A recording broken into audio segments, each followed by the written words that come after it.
Orbea Avant H60 Disc Road Bike Review.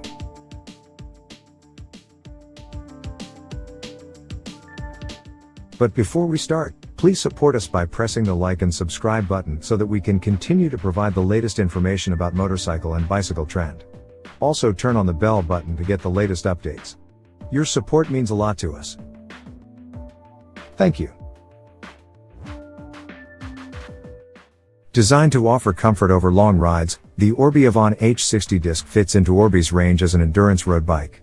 Although by no means does that preclude you from stamping on the pedals and getting a hard training session in.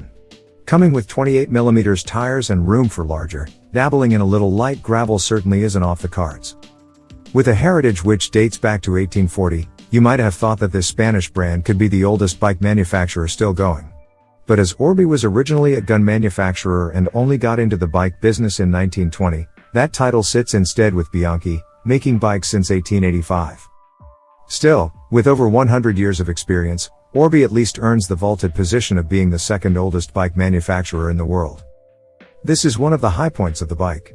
With an aluminium construction, the Avant frame benefits from triple butting, meaning that the wall thickness of the tubing varies throughout their lengths, providing strength where it's needed and saving weight where it's not. Bridgeless seat stays provide some very nice clean lines, while also offering capacious clearance for the rear wheel, which is great to see. If so inclined, you could fit in some pretty chunky rubber for a more cushioned ride, or simply be left with ample clearance for the addition of some mudguards for rides in more inclement weather. And yes, mudguards are indeed a possibility. Although the mounts are quite discreet, they are most certainly there by the dropouts and on the seat tube. A seat stay bridge would need to be affixed, but there are mounts for that too. It's worth noting that the seat tube mount is rather higher than you would typically get, which sacrifices some of the protection that would ordinarily be offered to the drivetrain. On the front, the mudguard mounts onto the through axle in a very innovative design. The inside of the axle is actually threaded to take a standard M5 bolt. A very clean and minimalist design, however I would imagine that it'd make taking the front wheel out for cleaning quite labor intensive. Other nice points are the standards of 100 by 12mm and 142 by 12mm through axles for the wheels, an external bottom bracket and a 27.2mm seat post. These all perform their respective jobs very well and make upgrades or part swaps much less of a headache and so are very welcome to see. Moving on to the fork, we have an item with carbon legs and an aluminium steerer. The clearances here are much less generous than on the rear and causes quite a significant mismatch between what tire widths are able to be accepted between the front and the back. Although Orbea does state that the fork should be able to handle 700 by 35C, on first look, it does seem an odd specification choice. The reasoning behind the choice does at least become clear when we look at the cabling routing. That said, understanding how a decision has been made is quite different to understanding why it has been made, and I'm still left a little puzzled about the latter. The cockpit and cabling. The reason for the narrower clearance of the fork is because it mimics the designs of Orbea's much fancier and racier bikes, ones which don't need or want overly wide tire clearances.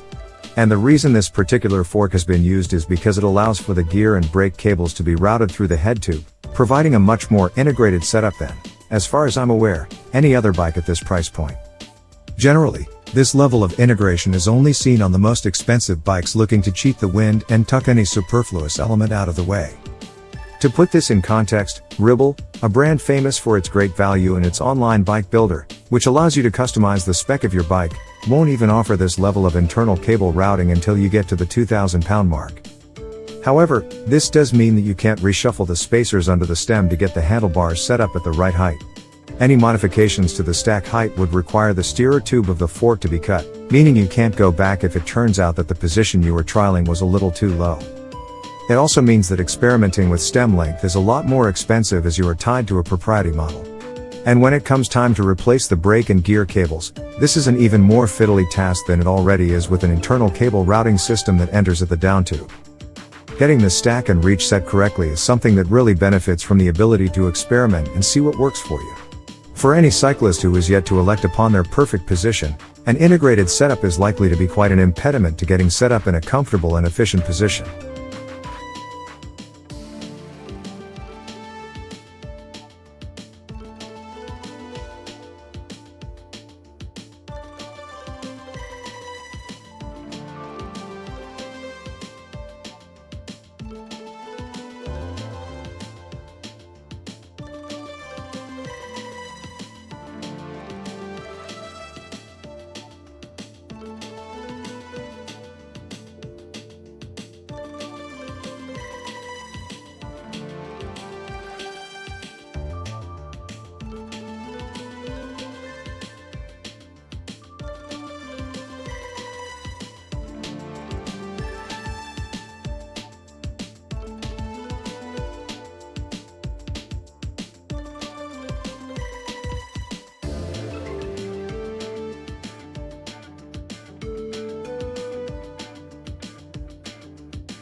Thanks for watching. Drop a like, leave a comment, And don't forget to subscribe to watch more videos like this.